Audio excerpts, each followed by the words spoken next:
Hey, my name is Ben Hilson. I am originally from Pasadena, California, but grew up most of my life in Surrey, BC. So I definitely consider myself Canadian. I found myself growing up in a great family. My parents are in ministry. They're missionaries to East Indian people in the BC area, in the Lower Mainland.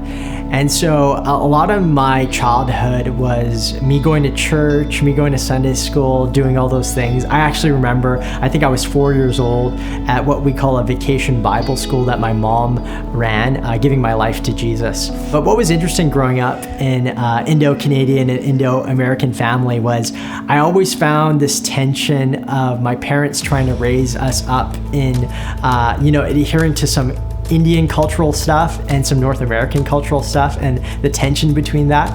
And even though I think they did the greatest job they could with the tools and the knowledge that they had, there were some things early on in my childhood that I knew that they probably weren't ready for, or they didn't probably even know how to communicate or talk to me about.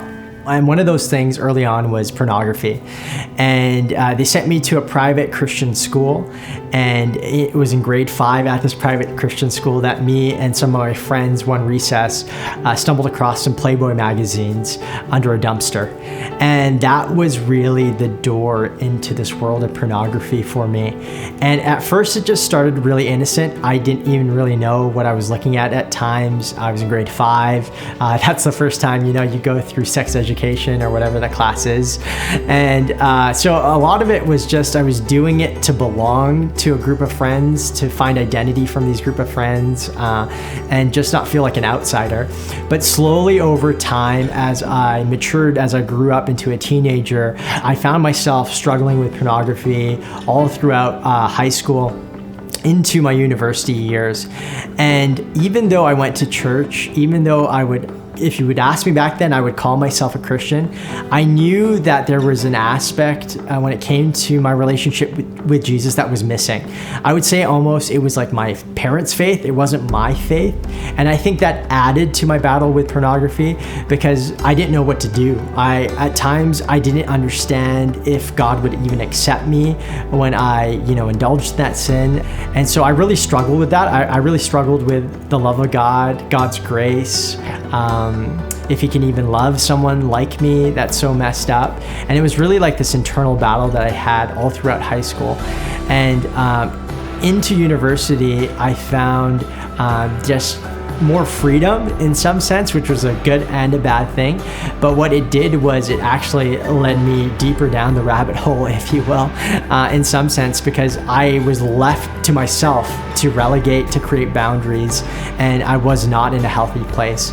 And so I would find everything you can to try to help me defeat this addiction in my life, be it, accountability software. I'm a pretty transparent guy, and I had some good friends, so I would get accountability partners or guys who would, help talk it through with me. And, as a guy, it's pretty awkward to open up to another guy. So I had a couple of those guys that knew what I was dealing with, and they were dealing with it too. And so we used each other as like a bit of a support system. But even knowing about those tools and seeing those tools work out in my life, it didn't really help. Because in the end, I was always trying to do it in my own power, with my own strength, quick cold turkey and all that kind of stuff. And I just found it wasn't working. Fast forward to me getting married. I thought marriage would actually be the solution to my problem, that as I got married and I engaged with sex with my wife, that it kind of weaned me off of wanting to go to pornography. But what I found was I was embedded in all these different patterns of how to get pleasure, how to get these chemicals like dopamine into my system, that I would always go back to that even though I had this physical outlet. And what that robbed my marriage of early on was intimacy. What it robbed, it was like this special experience that me and my wife had.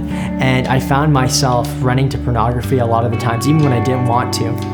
And so what happened early on in my marriage was I found myself at the funeral of one of my and my wife's close friends.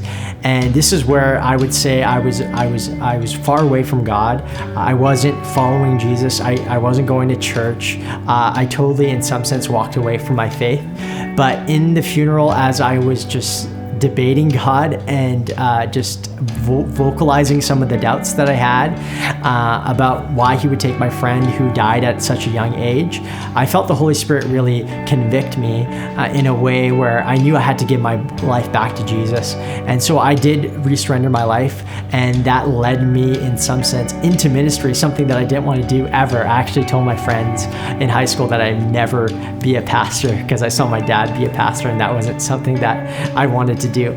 But sure enough, I found myself being a youth pastor at this small church in Richmond, BC, and it was in this church that I really came to head with this addiction with pornography, and I knew I wanted it gone, and I was really intentional about how I fought and tried to avoid temptation. A year and a half into this ministry role, I was leading worship on a typical Sunday morning, and it was a song right after the sermon, and I felt the Holy Spirit just really convict me of this sin because I was just struggling with it the week before, a couple days before. And not only that, this time I felt a nudge to, and it wasn't an audible voice, but it was like this nudge to go and tell the senior pastor that I was struggling with this, and I have been struggling with this sin for years. And so I didn't want to do it. And right away, I was just arguing with God and just praying back to him, like, no, I'm not going to do this. Like, you got to figure out another way to make this happen.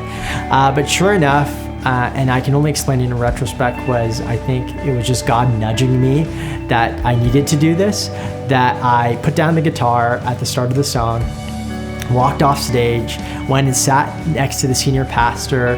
His name was Mike Sherbino, and I just started opening it up to him, and I started confessing sin to him, and it was this addiction that I had with pornography, and I just admitted to him that I've tried everything, I don't know what to do. And I'll never forget his response to me, because he was super cool, calm, collected. It almost was like it didn't faze him when I was confessing to him. There was no judgment, there was no criticism. He just simply, like in a super fatherly way, put his arm around me, and he just started speaking to the potential that he saw in me when it came to me being a pastor, when me being a leader. And he said, the calling on your life, Ben, is greater than the sin that you struggle with.